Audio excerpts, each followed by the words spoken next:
नमस्कार दोस्तों, मैं हूं सनी और आप सुन रहे हैं स्टोरी बाय सनी।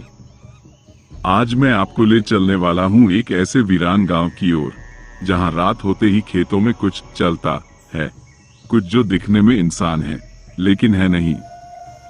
कहते हैं अगर आपने उसकी आंखों में झांक लिया तो वो आपकी आंखों से ही दुनिया देखना चाहता है। ये कहानी है वो जो खेतों में छिपा है।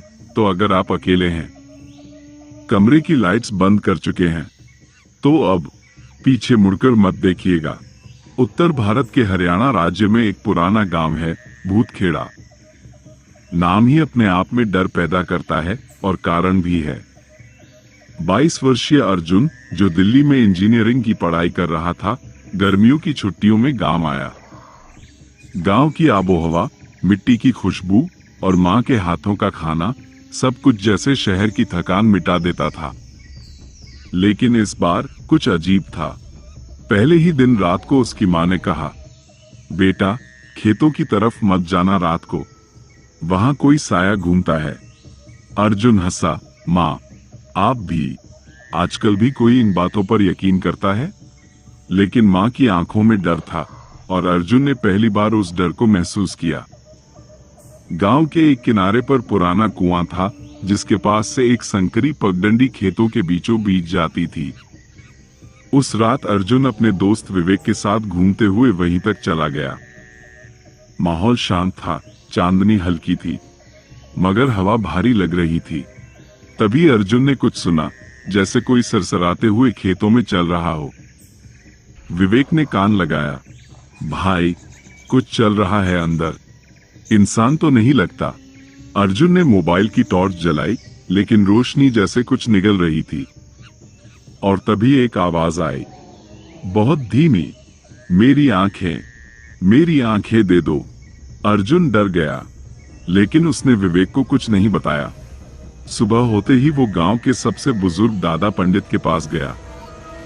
बेटा तूने जो देखा वो था, हम उसे नाम नहीं देते, बस उसे कहते हैं वो जो खेतों में छिपा है। वो कभी इंसान था, रघुवीर नाम था उसका।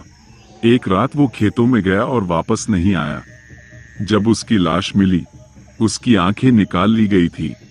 तब से हर साल सावन की पहली रात वो लौटता है, नई आंखों की तलाश में।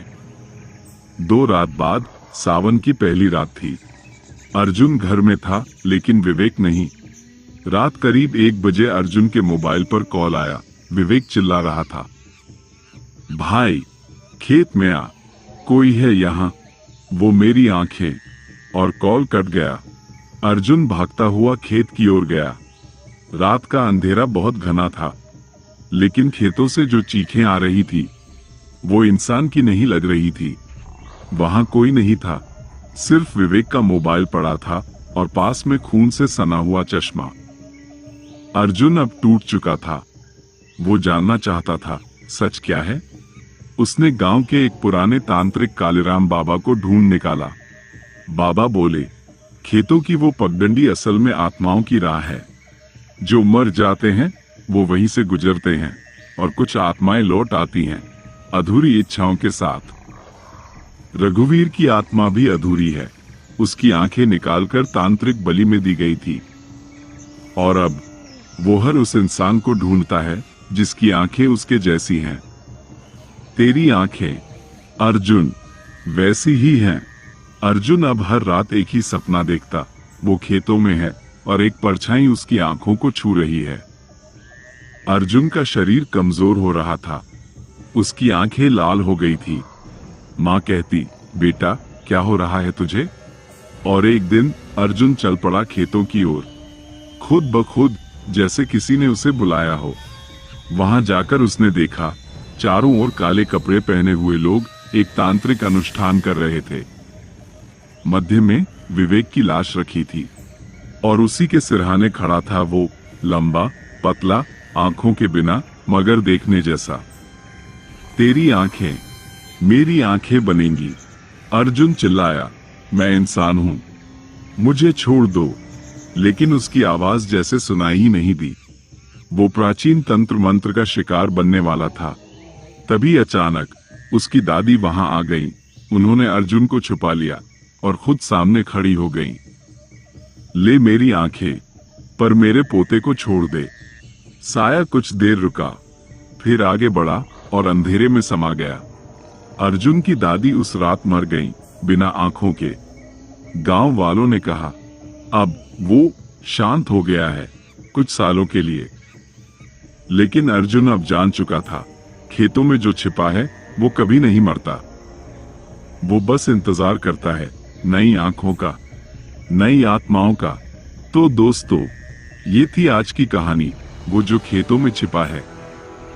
अगर अगली बार आप किसी गांव जाएं और खेतों से कुछ सरसराहट सुनाई दे या कोई फुसफुसाती आवाज बोले मेरी आंखें चाहिए, तो समझ जाना वो अब भी वही है।